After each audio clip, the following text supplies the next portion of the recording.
लेकिन इस वक्त माइक पर मैं इसलिए यहाँ आया हूँ कि जैसे होता है ना कि सीरियल के दो हिस्सों के बीच में एक छोटा सा विज्ञापन इसलिए लगा दिया जाता है कि दोनों हिस्सों में दिलचस्पी बनी रहे।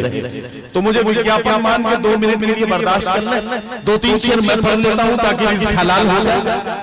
बहुत शुक्रिया। क्या 2-3 शेर पढ़ने की इजाजत आप मुझे दे सकते हैं भैया? पढ़ लो। चलिए, बहुत अच्छा सुनते हैं। यहाँ जितने भी रोशन शेर मेरे सामने हैं, मैं एक गजल का मतलब पढ़ता हूँ, 2-3 शेर पढ़ता हूँ और आपकी ज़हमत तमाम, और उसके बाद काविश रुदौलवी का कलाम हम सुनेंगे।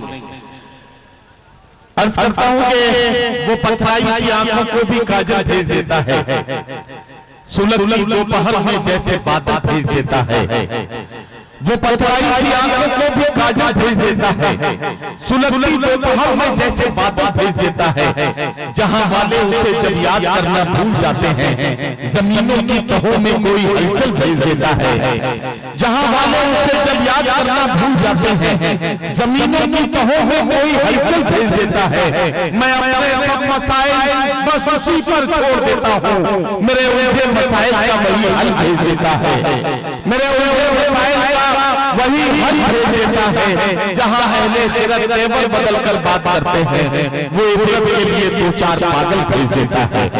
हज़रात बहुत शुक्रिया।